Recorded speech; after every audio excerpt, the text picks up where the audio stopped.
함께 읽을 말씀은 히브리서 9장 11절에서 22절까지 말씀입니다. 히브리서 9장 11절부터 22절까지 말씀. 제가 읽겠습니다.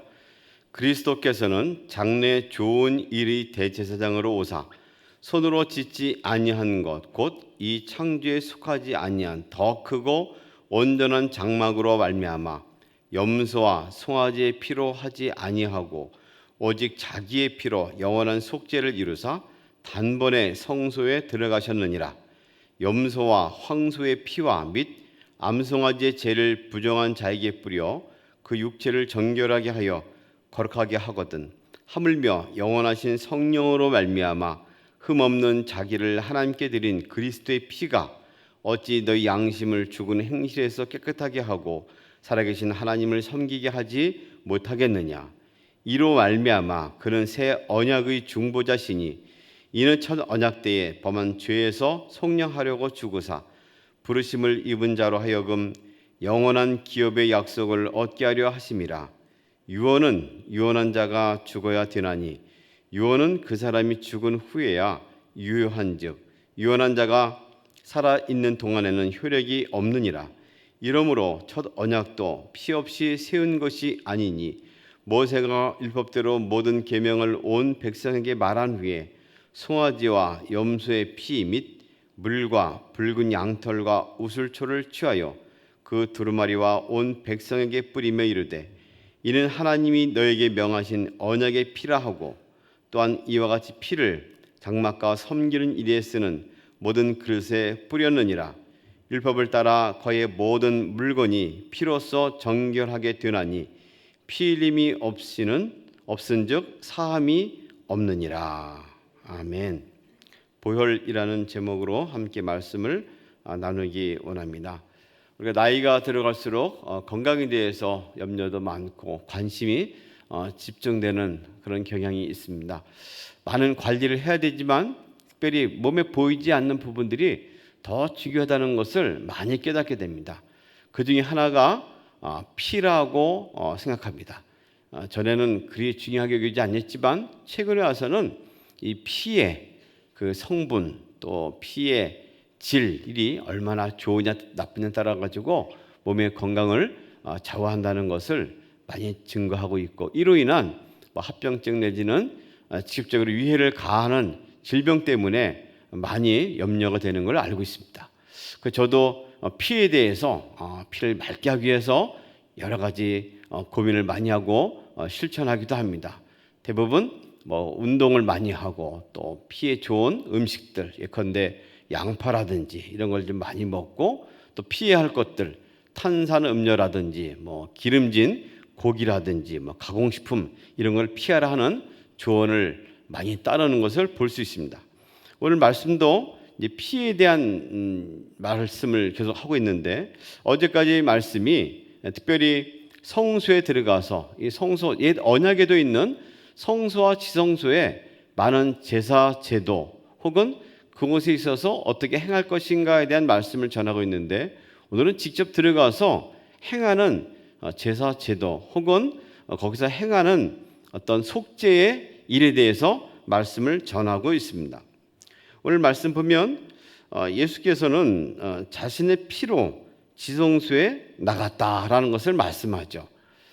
대제사장이 되어서 이제 1년에 한 번 가장 거룩한 곳 지성소에 들어가게 돼 있는데 그 들어갈 때 무엇을 가지고 가느냐? 그는 피를 가지고 가는 옛 제사 지도를 언급합니다. 예수님께서도 그 형식을 무시하지 아니하시고 그대로 행하셨다 하는 것을 말씀하시죠. 그러나 다른 옛날의 제사장과는 다른 특이한 점이 있는데 그것은 곧 자신이 직접 들어가셨다고 말씀하는 것이죠.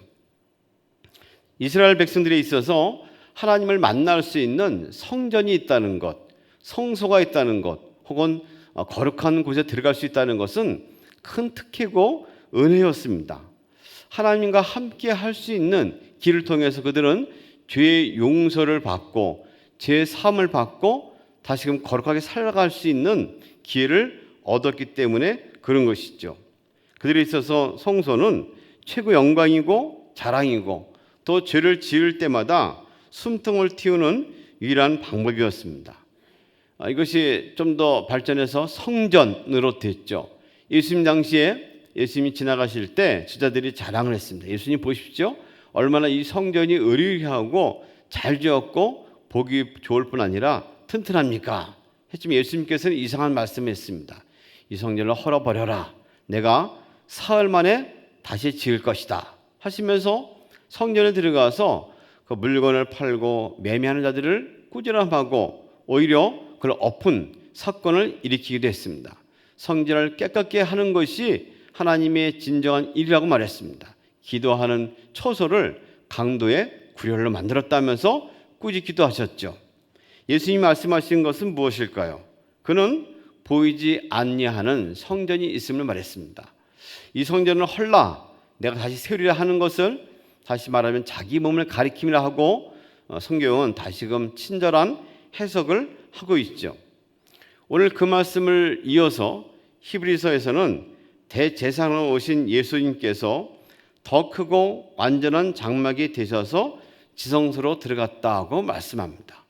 이 사람의 손으로 만들지 아니한 것을 통해서 가셨다고 말합니다. 사람의 손으로 만들지 아니한 하늘에 있는 그것인데 이미 예수님이 오셔가지고 사람의 손으로 짓지 아니한 성전이 있음을 말씀하셨는데 그것은 곧 자신의 몸이었습니다. 자신의 온전한 몸을 통해서 이 지성소로 들어갔다는 것을 말씀하는 것이죠. 우리는 혹은 예수 그리스도가 교회가 되신다 하는 것을 알기도 합니다. 예수님은 교회의 머리가 되셨고 모든 것은 교회의 지체가 되었다고 말씀합니다. 보이지 않는 것이죠. 보이지 아니하는 교회를 통해서 하나님께 나가게 된다는 것을 의미하기도 합니다. 이때 나갈 때 꼭 필요한 것이 있었는데 무엇이었을까요? 바로 피입니다. 피는 제물을 취해서 얻어진 것이죠. 예수님께서는 대제사장이 되시고 제물이 되시고 직접 하나님께 나간 그런 모습을 가지고 있다고 말씀합니다. 옛 언약도 염소나 황소의 피나 암송아지의 재를 뿌려서 정결케 되는 의식을 치렀습니다. 그 의식을 가지고 행하되 주님께서는 성령을 힘입어서 자기 몸을 제물로 삼아서 하나님께 바치는 피로 나갔다고 말합니다. 그러면서 말하는 것이 이 옛 제도도 사람의 모든 것을 깨끗게 하는 그런 효력이 있었는데 예수 그리스도의 피, 스스로의 피를 가지고 나간다면 얼마나 더 큰 효력이 있겠느냐 하고 대비하는 것이죠. 이 효력은 양심도 깨끗게 합니다. 그러므로 그들로 하여금 죽은 행실들, 옛 언약에 속한 율법적인 행동, 그리고 반복적인 일을 해야지만 죄사함 받는 그 모든 곳에서 떠나서 살아계신 하나님을 직접 대면하며 살게 하는 은혜를 누리게 할 수 있다고 말씀합니다. 그렇습니다. 예수 그리스도의 피는 실로 이런 은혜의 역사가 있습니다. 양심도 깨끗게 하고 보이지 않는 새로운 모든 부분, 전 인격적인 변화를 가져오게 한다는 것이죠. 우리는 흔히 사람은 변하지 않는다라는 그런 속설을 믿고 살아가면서 좀처럼 사람이 변하지 않는다는 것을 실제로 체험하기도 합니다. 그러나 오늘 말씀은 예수 그리스도의 피야말로 우리의 양심도 깨끗게 할 수 있다는 확신과 길을 제시하고 있습니다. 예수님을 믿으면 변화된다 하는 또 다른 진리를 우리에게 전하는 것이죠. 예수의 보혈을 힘입어 살게 되면 날마다 양심이 살아나게 됩니다. 새로워지게 됩니다. 연약한 자가 다시금 든든하게 설 수 있는 주님을 의지하는 믿음의 세계로 나가게 되는 것이죠. 성령에 의해서 인도함 받는 새 삶을 살게 됩니다. 그러므로 고린도후서에서 이런 말씀을 합니다. 누구든지 그리스도 안에 있으면 새로운 피조물이라. 이 새로운 피조물은 예수의 피로 인해서 거듭난 새로운 피조물이라는 것을 말씀합니다. 이전 것은 지났으니 보라 새 것이 되었도다. 전과 전혀 다른 또 다른 모습으로 변화되고 질적으로 새로워진 인생을 산다고 말씀합니다. 오늘 히브리서는 예수 그리스도가 친히 자신의 몸을 통해 자신의 피를 가지고 대제사장이 되어 지성소에 들어갔다면 이 피는, 그 보혈은 엄청난 효력이 있는데 양심을 깨끗게 하고 온전케 하는 옛 생활에서 벗어나서 살아계신 하나님과 직접 대면을 살 수 있는 은혜를 누리게 한다고 말씀합니다.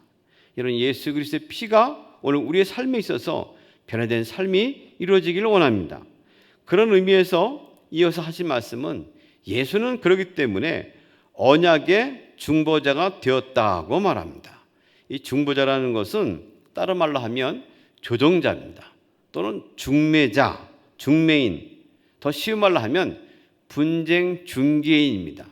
지금도 세계적인 전쟁 가운데 러시아와 우크라이나가 전쟁하고 있는데 누가 가서 중재해가지고 평화를 누리게 할 것인가?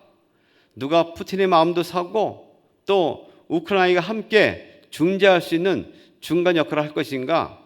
서로 나서지만 좀처럼 쉽게 되지 않고 있죠. 새로운 언약이 성취되게 하기 위해서 누군가 중재를 해야 할 텐데 그것이 필요할 때 예수께서는 언약의 중재인, 중매장이가 되셨다고 말씀합니다. 우리는 첫 번째 언약 아래서 범한 죄가 있음을 압니다. 그 죄의 값은 여지없이 죽음이었습니다. 그로부터 자유롭게 하기 위해선 제사함의 제물이 필요했습니다. 예수님이 직접 제사함의 제물인 속죄 제물이 되어서 피를 흘리고 뿌리신 것이죠. 그러므로 하나님께로부터 부름받은 사람들이 영원한 기업, 그 유산을 얻게 하게 하시려고 예수님은 그 모든 것을 해결하는 중재인이 되었다고 말씀하는 것이죠. 유언이 효력을 발휘하려면 사람이 죽은 다음에 유언이 효력이 있다고 말을 합니다. 여기서 말하는 유언이라는 것은 언약과 같은 단어로 쓰인다고 오늘 우리 개역 성경에서도 그 난하주 이렇게 각주를 달아가지고 말합니다. 언약과 유언은 같은 단어로 디아테케라는 단어를 쓰고 있는데 유언, 다시 말하면 언약도 그가 행한 사람이 죽은 후에나 효력을 발할 수 있다고 말합니다. 예수님도 죽음으로써, 십자가 죽음으로써 언약을 성취하는 중매인 되셨다고 말하는 것이죠. 언약조차도 피 흘려야지만 행했다는 것을 모세가 증거했습니다.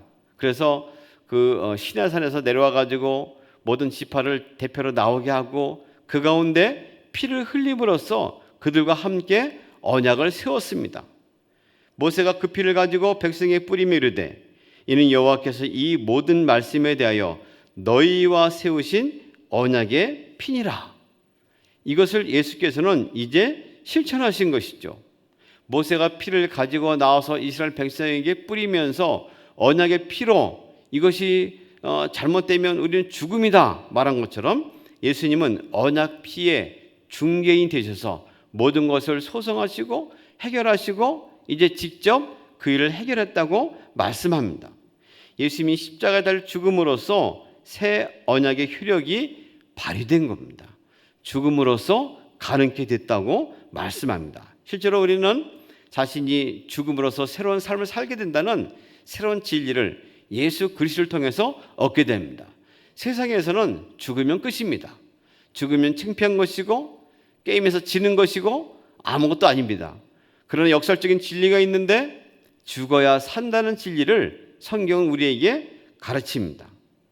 많은 믿음의 위인들이 그 일을 직접 행했습니다. 야곱이 형을 속이고 도주하는 길에서 사다리가 내려오는 환상을 통하여 하나님의 임재를 경험합니다. 그러나 직접 진정 그가 죽음을 경험한 것은 야복강가에서 천사와 씨름을 통해서 가능했습니다. 이미 그는 그 자신이 거기서 죽은 자신을 발견하게 됩니다. 새로운 이름을 얻게 됩니다. 하나님과 겨루어 이겼다. 이스라엘. 그를 통해서 그는 진정 새로운 언약의 계승자로 쓰게 되죠. 요셉도 종으로 팔려갈 때 자아가 살아있었고 자기가 중심적인 그런 삶을 살았지만 종살이하고 감옥살이를 통해서 그런 새로운 인생을 얻게 됩니다. 죽음으로써 살게 된 것이죠.